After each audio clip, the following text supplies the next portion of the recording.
Primeira Reis, capítulo 18. Nós vamos ler a partir do versículo de número 30. Quem achou, diga amém.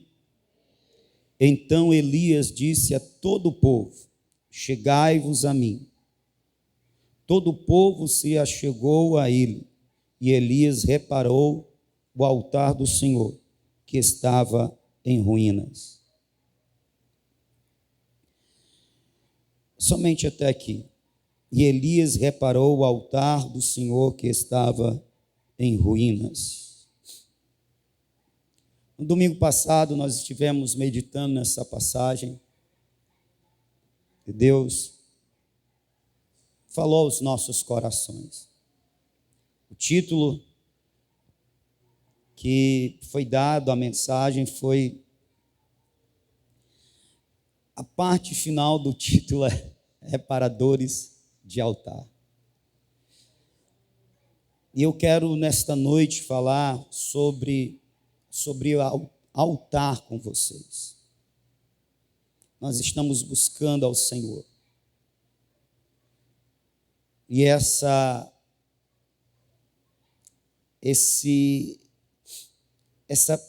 ferramenta, vou chamar de ferramenta de adoração, ela tem muitos símbolos, muitos significados, que diz respeito muito à vida daquele que se entregou a Cristo e pretende viver para adorá-lo.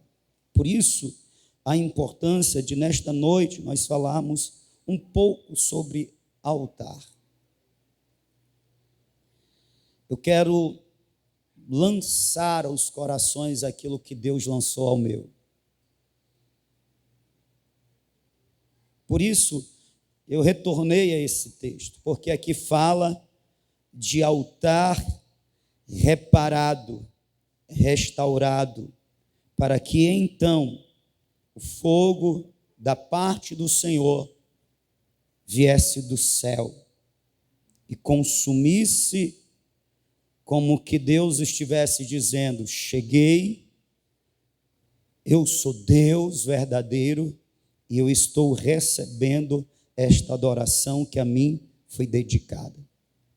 Quando a gente estuda um pouco sobre altar, nós temos isso no livro de Êxodo, nós temos isso também no livro de Levítico, tanto no capítulo 4 como no capítulo de número 6. Nós vamos descobrir que naquele lugar que foi erigido para que Deus fosse invocado, adorado, chamado tabernáculo, e depois também no templo, Deus ordena que se crie 2 altares. Eu disse quantos altares?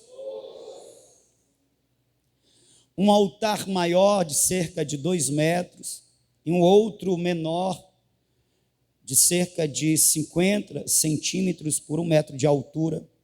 Um altar maior que ficava disposto no átrio, portanto, do lado de fora do tabernáculo.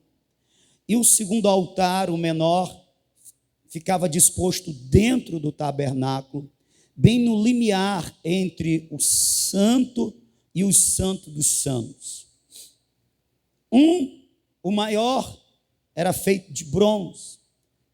O outro, menor, era feito de madeira coberto de ouro. O maior, que ficava disposto lá de fora, era o altar que tinha por propósito receber e ali ser queimado as ofertas, os sacrifícios. O segundo altar era o altar onde era queimado, não sacrifício, mas o incenso sagrado. Portanto, no primeiro altar, o altar que ficava de fora, o altar maior, era chamado altar do sacrifício. o segundo, o altar do incenso. Como a própria palavra já diz, o altar maior era o altar onde se entregava ao Senhor ofertas, sacrifícios. Vários tipos de sacrifícios. Sacrifícios cruentos, sacrifícios sangrentos, sacrifícios de manjares, sacrifícios untados e sacrifícios não untados. Sacrifícios que eram de gratidão, de comunhão, e outros sacrifícios, principalmente os sacrifícios sangrentos, portanto, os sacrifícios que exigiam derramar de sangue, portanto, o doar da vida, a oferta da vida, eram sacrifícios que eram realizados em favor de um pecador arrependido para que ele recebesse, portanto, o perdão. Logo, o altar do sacrifício era um altar onde principalmente eram apresentados sacrifícios para a remissão do pecado, para o perdão do pecado. Era um sacrifício, era um altar onde se entregava vidas, se apresentava vidas, se entregava a morte. Era o altar de morte para que houvesse vida. Quem está me entendendo? No primeiro altar, o altar do sacrifício, era o altar da morte para que fosse gerado vida. Esse primeiro altar, ele é um tipo do Calvário, pois no Calvário, o Cordeiro de Deus, que tira o pecado do mundo, ele foi imolado, ele foi sacrificado. E se cumpriu o que diz o autor aos Romanos, capítulo 9, versículo de número 22. Sem derramamento de sangue não há remissão, não há perdão. O altar do sacrifício representa o Calvário, aonde a morte vicária do Senhor Jesus traz vida a todos os pecadores arrependidos que a Ele entregam a sua vida. No Calvário, Jesus morre a nossa morte. No Calvário, Jesus entrega a sua vida em sacrifício para que nós, mortos em nossos delitos e pecados, sejamos redimidos, remidos, perdoados, lavados, santificados e recebamos vida e vida eterna. Aleluia!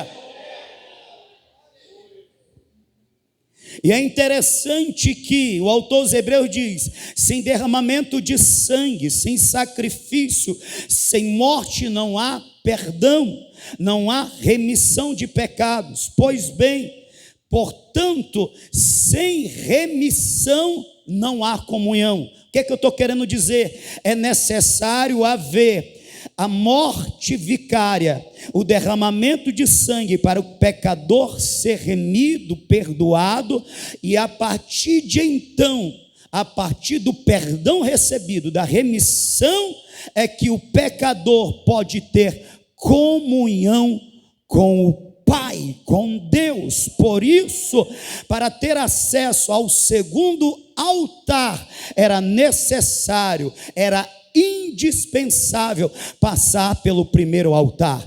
Para chegar ao altar de oração, era necessário passar pelo altar do sacrifício.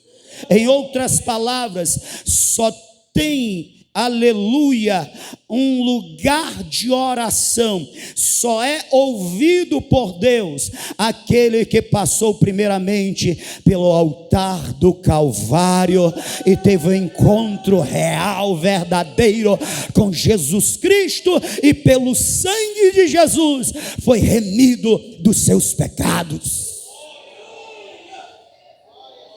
É por isso que a Bíblia diz que Deus não ouve oração de pecador. Ele ouve a oração do pecador remido. Porque só o pecador perdoado, ele tem comunhão com Deus. Depois eu volto para o altar do sacrifício, portanto, o altar da morte. O segundo altar é o altar da oração. Porque no próprio livro de Apocalipse, capítulo 5, versículo 8, vai dizer que as orações dos santos é um incenso que é queimado diante de Deus. No Salmo 141, versículo 2, o salmista diz que as minhas orações subam à tua presença como um incenso suave, e as minhas mãos em adoração levantadas seja como adoração o sacrifício da tarde. O altar do incenso, que só tem acesso àquele que primeiro passa pelo altar do sacrifício, é o altar da oração, que fala da importância dos crentes, dos salvos, dos remidos orarem. Todos aqueles que passaram pelo Calvário precisam ter um altar de incenso. O incenso, assim como os sacrifícios, no altar os sacrifícios eram apresentados pela manhã e pela tarde, às 9 da manhã e às 15 da tarde. Tinha culto de manhã e tinha culto à tarde. No mesmo horário que era apresentado os sacrifícios, era também queimado o incenso. Pela manhã se queimava incenso, pela tarde se queimava incenso. Às 9 queimava incenso e às 15 queimava incenso, de forma que a fumaça, e era uma fumaça aromática, perfumada. Aquela fumaça, ela, com aquele perfume, aquele aroma agradável, ele tomava todo o tabernáculo, lugar do encontro. Como era queimado de manhã e queimado à tarde, todas as horas do dia e da noite, tinha cheiro agradável de oração no lugar do encontro e da presença de Deus. O que é que eu estou querendo dizer com isso?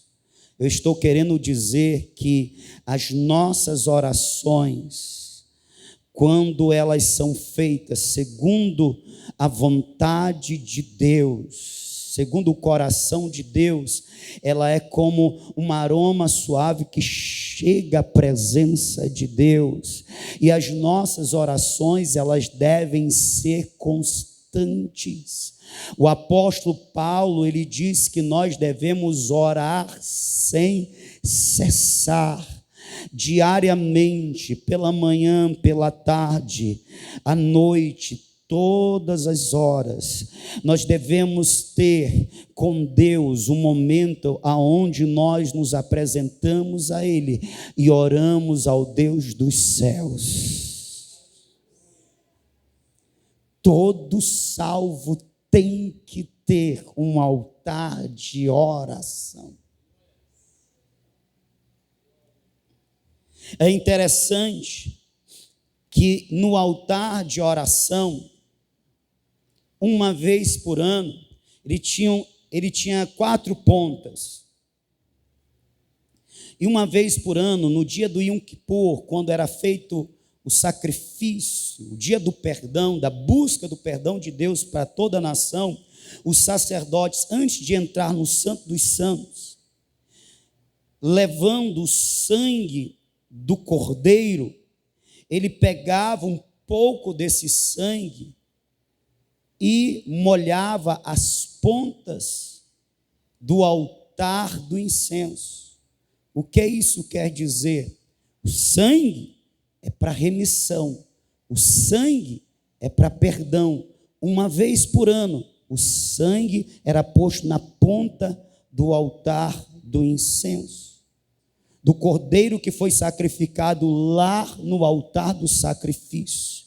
O que isso significa? Significa dizer que o nosso altar de oração tem que estar constantemente sendo marcado e, portanto, purificado pelo sangue do Cordeiro de Deus.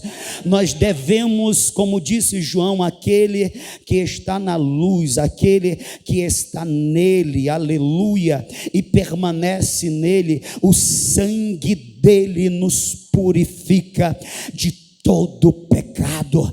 Tem muito crente que passou pelo Calvário, fez confissão do nome de Jesus e aceitou a Jesus como Senhor, e tem até uma rotina de oração, mas os pecados não confessados estão poluindo este altar, estão tornando este altar impuro, estão fazendo com que as orações, o incenso que está sendo queimado, é um incenso que sobe, mas não com um aroma agradável diante de Deus. É necessário que haja remissão, é necessário que haja, portanto, o limpar através do sangue, e isso só pode ser feito se aquele que tem o altar, ele se apresente antes de orar, pedindo alguma coisa, ou agradecendo a Deus por alguma coisa, ele se aproximar de Deus, pedindo perdão dos seus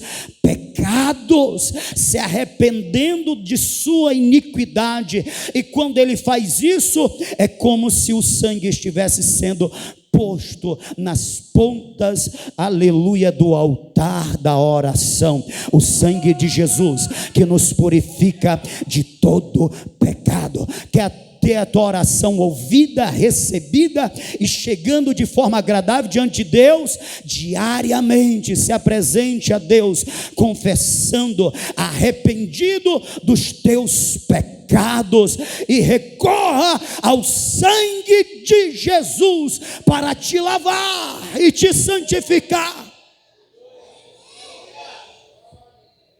Segundo lugar, no altar da oração, o incenso que ali era queimado, ele tinha que ser queimado com fogo, tirado do altar do sacrifício. É interessante que quando Deus ordenou que se fizesse um altar e que ali se sacrificasse a Ele diariamente, quando foi disposto o primeiro novilho, foi colocado ali sobre o altar, os sacerdotes não tiveram a ordenança de queimar o sacrifício. A ordem que foi dada por Deus foi que eles se santificassem, colocassem as vestes sacerdotais, fossem ungidos para aquele ministério, e que dispusesse no altar a lenha e o sacrifício. E quando eles fizeram isso, a Bíblia diz que saiu fogo da presença de Deus, saiu fogo do Santo dos Santos,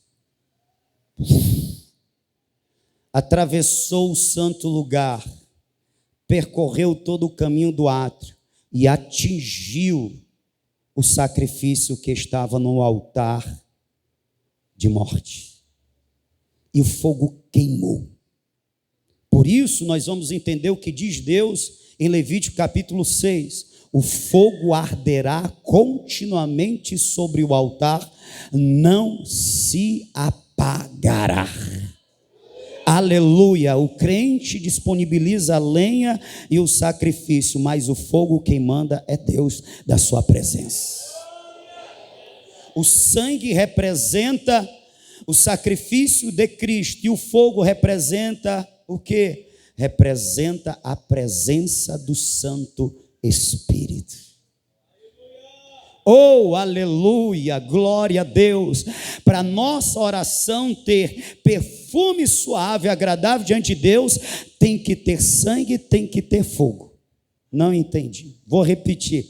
Para que a nossa oração seja agradável diante de Deus, ela tem que estar marcada, ela tem que estar untada pelo sangue, tem que ser queimada pelo fogo. O sangue fala de Cristo, o fogo fala do Espírito Santo. Aleluia, porque a Bíblia diz que nós não sabemos orar como convém, mas o Espírito Santo intercede por nós com gemidos inexprimíveis. O Espírito Santo é aquele que coloca fogo nas nossas orações.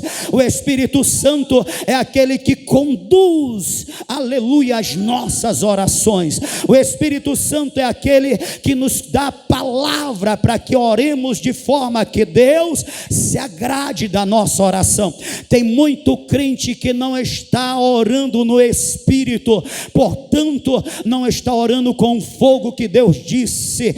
Para queimar o incenso tem que ser do fogo que eu mandei, tem que ser do fogo que sai da minha presença. Aleluia. Tem muito crente que quando vai orar, ele coloca o seu coração cheio de suas vontades e planos e desejos egoístas, e como disse o apóstolo Tiago, tem muita gente que ora, pede, mas não recebe porque ele diz, porque pedis para os próprios desejos, são pedidos egoístas, são pedidos, portanto, sem a direção do Espírito, sem o fogo do Espírito Santo. Mas você quer ter uma oração que vai chegar até os céus, você quer ter uma oração que vai chegar e vai tocar o coração de Deus.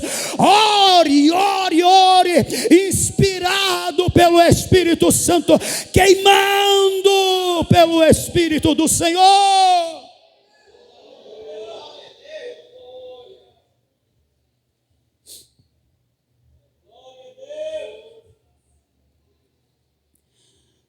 Olhe, nós precisamos voltar e ver que Elias encontrou um altar derrubado, destruído. Existem altares que estão abandonados, que estão esquecidos, que estão destruídos. Elias era um reparador de altar, um restaurador de altar, mas só pode restaurar altares quem tem um altar erigido, edificado.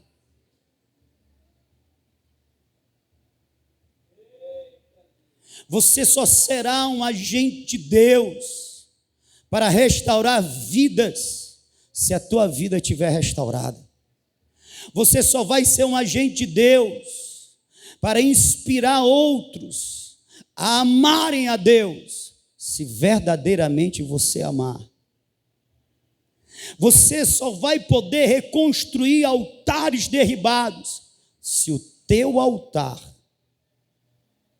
o altar da oração e o altar do sacrifício estiver erguido. Quem está me entendendo, diga amém.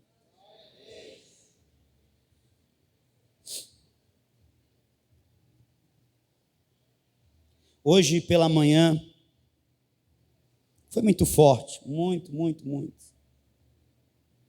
Como na mensagem antiga tem aqueles que só ouvem, né? Ouve de quem esteve.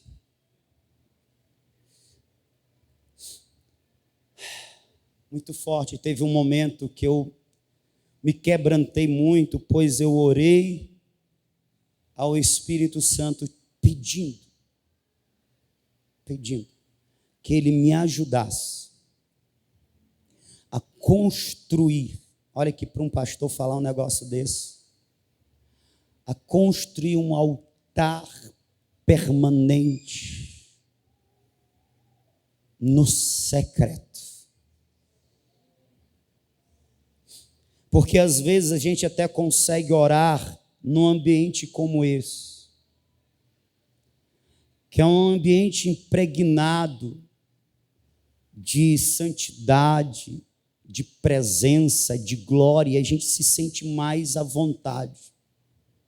Eu passei vários meses, talvez anos da minha vida, que eu conseguia, sabe, me derramar, me quebrantar, me entregar de verdade, quando eu chegava para orar no templo. Eu chegava mais cedo, ia direto do trabalho, tomava banho na igreja mesmo, e eu ficava orando até o povo chegar. Eu conseguia me derramar. Eu sentia liberdade naquele ambiente, talvez por isso, por ser um lugar onde se prega, onde se ora, onde se busca, ele fica impregnado de uma atmosfera de santidade, de glória e de presença, e aí há mais liberdade. E em casa é sempre muito pesado, trabalhoso, é uma luta, orar, ter aquele... Só que o em casa representa aquele outro altar, porque, preste atenção, no altar do sacrifício ele ficava exposto, todo mundo via, mas tinha um altar que era o altar do secreto, só quem via era quem tinha acesso ao santo lugar, é o altar da oração, o altar do incenso. Portanto, a gente precisa ter este altar do sacrifício, o altar do secreto, e que os dois venham convergir nos significados e nós venhamos a ter altares no secreto e altares públicos onde a gente se junta para orar, como temos feito esses dias, mas é necessário ter um altar no secreto, e eu orei: Espírito Santo, me ajuda a construir um altar no secreto. Sabe, este altar onde as orações são apresentadas todos os dias, o incenso queima e sobe como aroma suave, e este altar não pode ser abandonado, ele não pode ser visitado aqui ou acolá, ele tem que ser um lugar de encontro.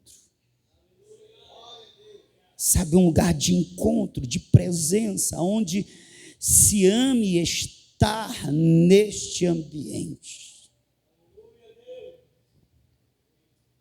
E talvez o que eu esteja falando aqui não seja algo anormal para a maioria dos irmãos, que tem dificuldade de ter momentos com Deus, horas com Deus no secreto. É como se não existisse, ou como se até existisse, mas ele fosse visitado poucas vezes, o altar da oração.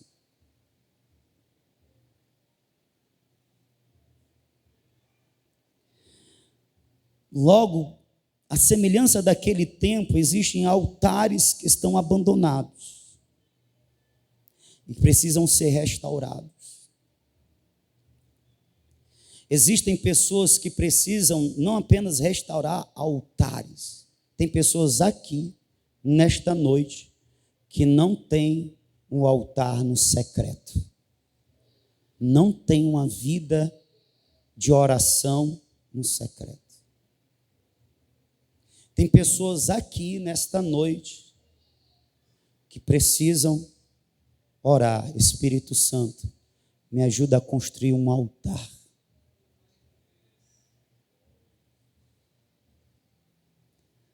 Para que eu esteja lá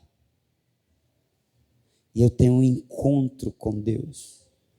Irmãos, tem orações que nós podemos fazer em público, tem orações que elas são de de propósito, de objetivo coletivo da igreja. A gente ora junto, mas tem orações que elas são de cunho particular, são segredos que diz respeito a algo que só Deus pode conhecer e fazer. Por isso existe o altar do secreto. Mateus 6:6. Quando vocês forem orar, entra no quarto, fecha a porta e ora em secreto. E o Pai que vê em secreto, disse o Senhor, recompensará. Existem orações que Deus e somente Deus devem ouvir. Existem orações que elas não devem ser feitas diante da igreja. Elas devem ser feitas no secreto, para que a resposta venha diante da igreja. Uau! Quem está entendendo isso?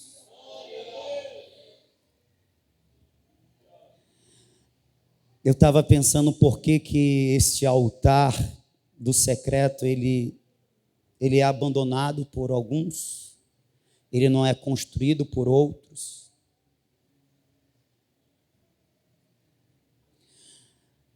É porque altar, irmão,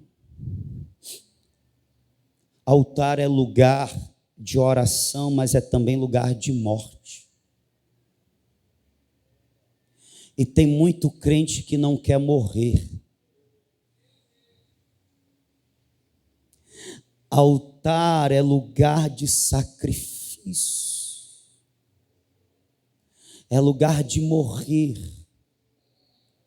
É no altar que nós vamos diante de Deus, quebrantados, arrependidos e nos humilhamos. É no altar que nós colocamos diante de Deus aquilo que nós estamos tendo dificuldade de abandonar, de renunciar. Portanto, o altar é lugar de renúncia, de morte, de entrega. É por isso que tem muitos altares abandonados, que tem muita gente que não quer renunciar, que não quer entregar, que não quer morrer.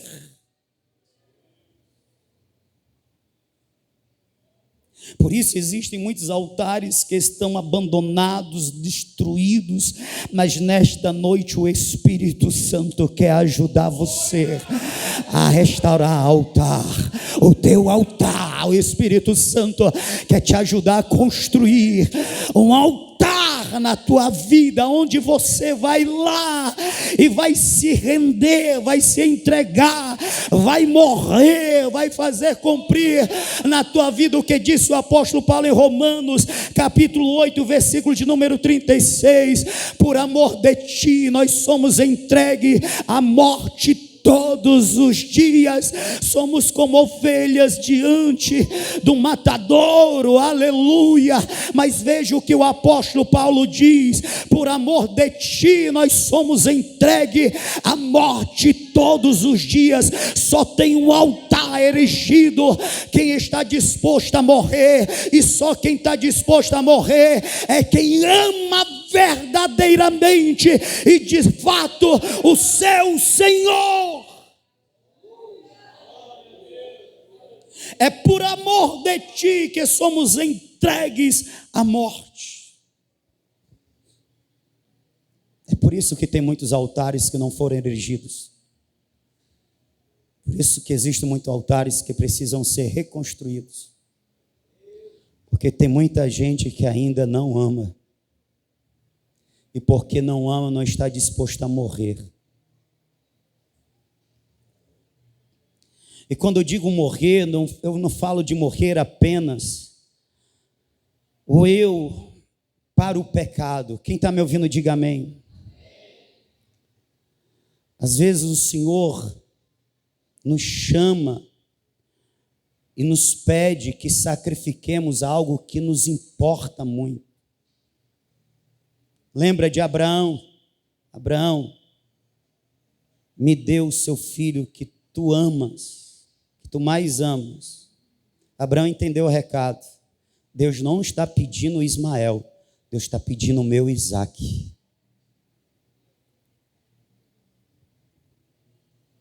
Deus só requer sacrifício de quem tem altar. E tem muita gente que não tem altar porque não está disposto a sacrificar e não está disposto a morrer porque não ama. Deixa eu dar um exemplo para você entender que não é apenas morrer o eu para o pecado. Às vezes é morrer, é entregar ao sacrifício planos, sonhos, projetos. Você está me ouvindo? Oh, por favor, ouça o que o Espírito te diz nesta noite. Há cerca de 12 a 13 anos atrás, num momento de reflexão, eu pensei, eu estou trabalhando como gerente, já tenho uma certa experiência, pois já tinha uns 6 anos já, mas para que eu continue nessa profissão, portanto, ganhando bem, como estou ganhando, eu preciso mais do que a experiência, eu preciso de um diploma. Então, eu preciso cursar, fazer um curso que me dê esse diploma, quem sabe administração. E nessa minha reflexão veio o contraponto. Eu estou trabalhando de gerente, mas eu também sou dirigente de uma congregação. Eu sou pastor de uma congregação. Se eu me enveredar por esse ramo, possa ser, porque se eu for cursar, fazer uma faculdade, vai ser à noite, então eu vou ter que entregar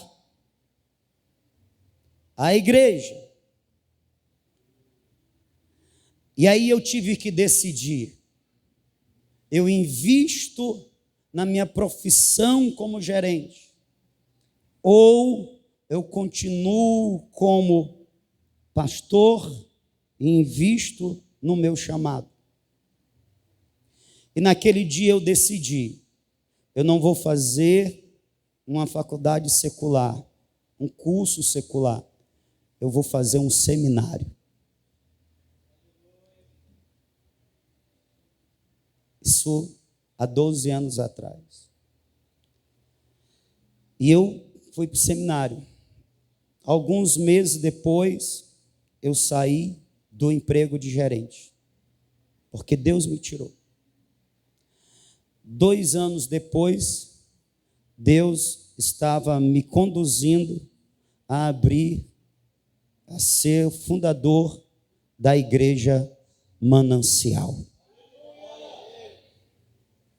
Se eu tivesse me enveredando, pensando na questão financeira, em dinheiro, eu estaria cursando, talvez fosse hoje gerente, mas o meu coração se inclinou para o meu chamado. Eu não vou fazer o secular, eu vou fazer o devocional. E eu nem sabia, e Deus tinha planos comigo para ser pastor da igreja Manancial. A esposa de Jonathan Goforth, um missionário na China, se não me falha a memória, ela disse que logo cedo ela teve uma prova do que é sacrificar por amor a Cristo, pois o seu então noivo chegou diante dela maravilhado, morto de feliz, e disse: comprei as nossas passagens. O dinheiro que era para comprar a aliança para o nosso casamento, eu comprei as passagens para a nossa viagem missionária. Nós vamos fazer missões. Depois que nos casarmos, nós já vamos embarcar no navio e nós vamos fazer missões. O esposo dela pegou o dinheiro que era para comprar a aliança e investiu em missões. Ela disse: desde o começo eu aprendi o que é sacrificar por amor de Cristo Jesus. Você tem um altar. Sabe por que muitos altares estão abandonados? É porque quem erigiu o altar não está disposto a colocar lá sacrifício.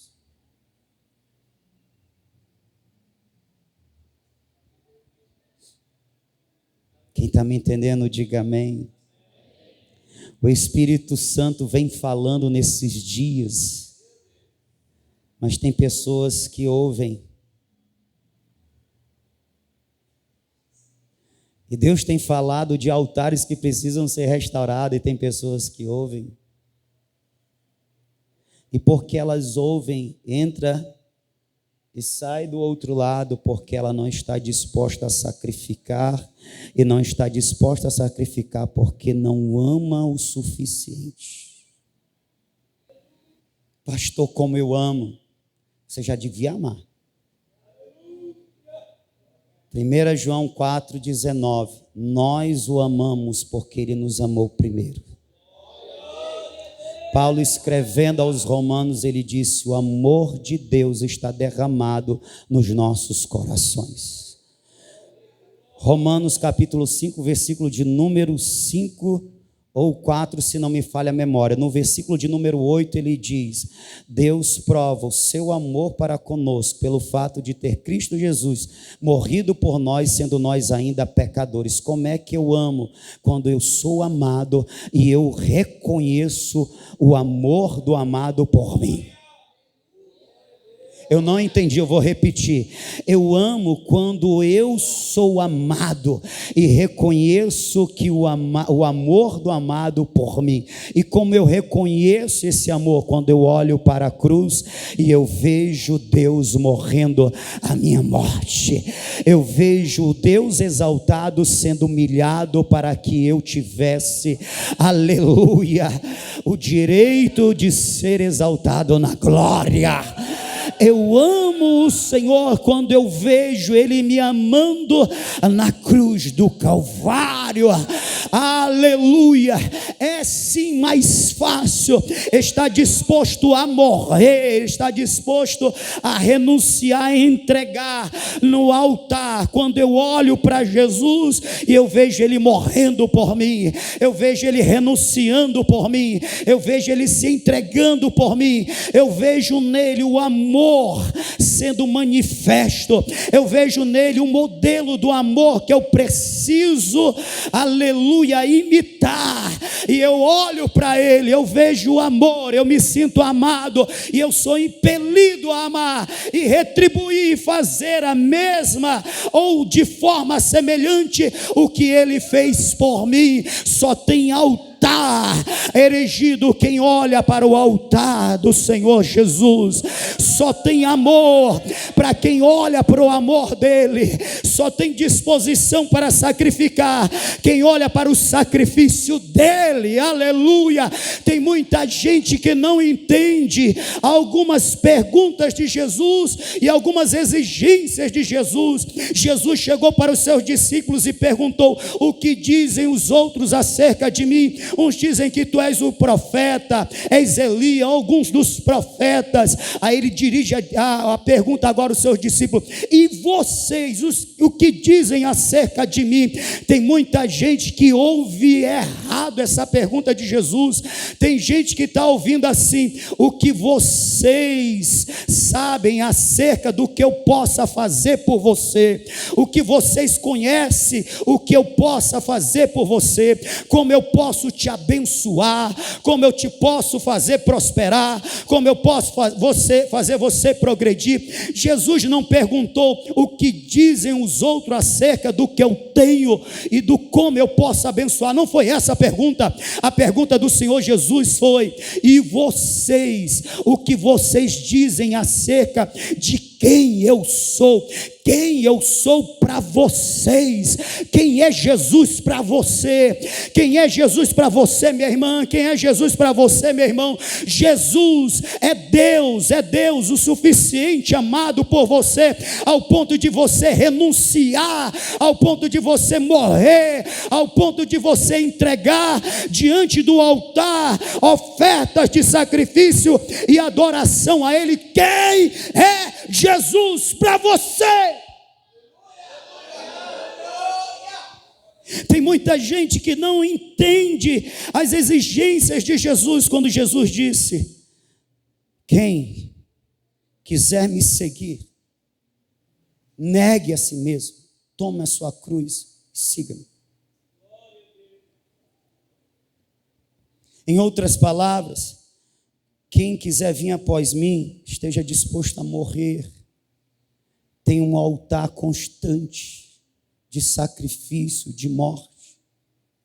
O que há em você que precisa morrer e você está lutando para manter vivo?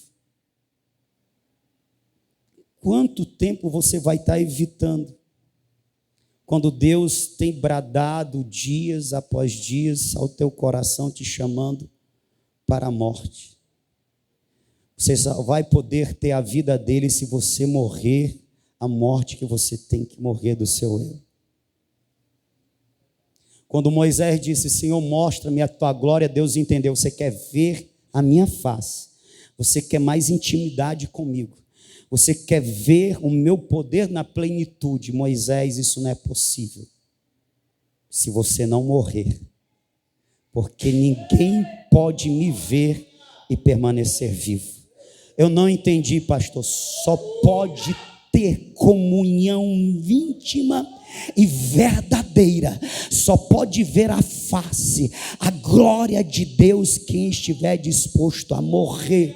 Você está disposto a morrer? Seja sincero. Se Deus te pedisse o teu Isaac, você estaria disposto a entregar?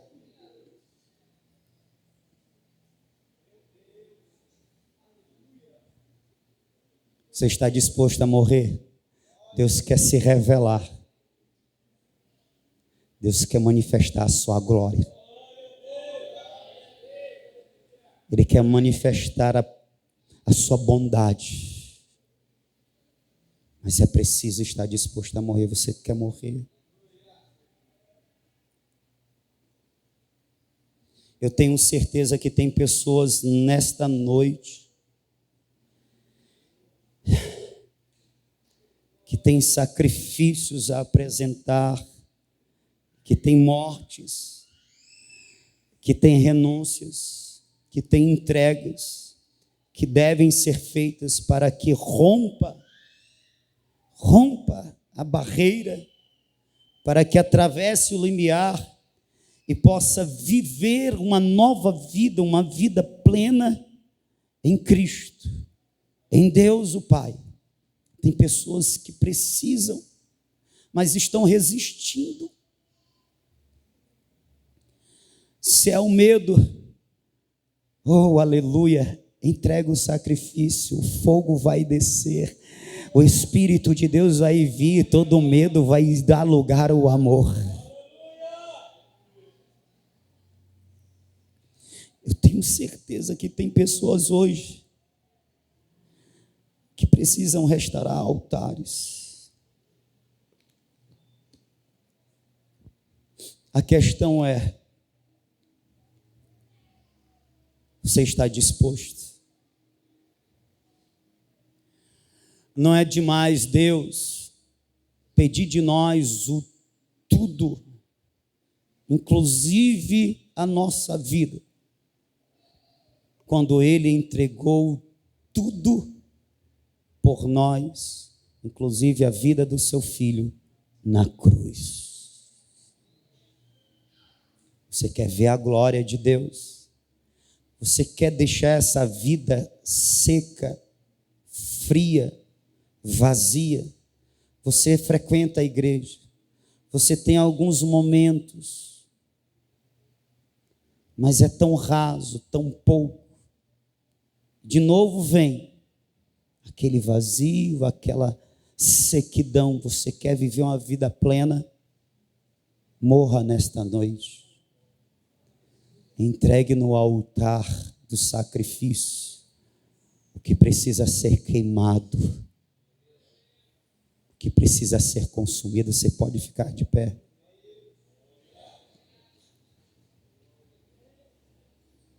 Ei, preste atenção.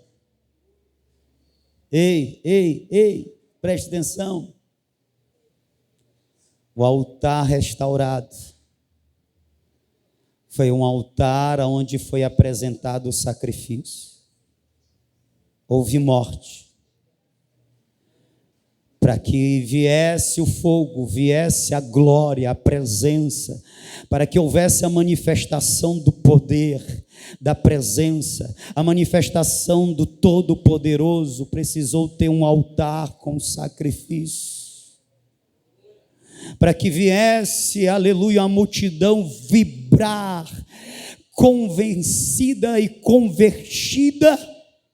Precisou ter uma morte. Eu não entendi, pastor. Receba essa palavra no nome de Jesus. Deus quer manifestar na tua vida a glória dele, para que outros vejam a glória do Senhor e sejam alcançados, e sejam impactados, e sejam salvos. Quem quer ser usado por Deus aqui? Eu vou repetir: Deus quer usar a sua vida. Deus quer manifestar a glória dele na tua vida, para que através da tua vida outros vejam: Deus vive. O Jesus dos crentes é verdadeiro, é real. Eu quero esse Jesus. Para que haja isso, é preciso que o teu altar tenha morte, tenha sacrifício. O que precisa ser sacrificado, crente? Deus quer te usar, mas não vai ser com você tendo coisas que deveriam ser abandonadas e ainda não foram, deveriam ser renunciadas e ainda não foi, uma morte que ainda não aconteceu. Deus não vai te usar assim. Escute-me, por favor. Hoje é um dia decisivo para muitos crentes. Eu sinto isso, porque a partir desse dia, se você resistir à voz dele, se você resistir à voz dele, até esse pouquinho de graça que você está recebendo e que você está sendo usado, esse pouquinho de unção que você está recebendo, você está sendo usado, porque você está indisposto a renunciar e a morrer, a aceitar a chamada dele. Essa graça, essa unção vai ser retirada. E se você se sente fraco, se você se sente vazio, seco e frio, você vai sentir o que é frieza, o que é sequidão de fato. Porque você vai até pregar, mas o Espírito Santo não vai estar te usando. Você vai até louvar, mas o Espírito Santo não vai fluir através. Você vai orar, mas a unção não vai estar mais contigo. Sabe por quê? Porque você está insistindo em manter vivo o que Deus está chamando para a morte, em guardar o que Deus está dizendo que tem que ser renunciado, abandonado.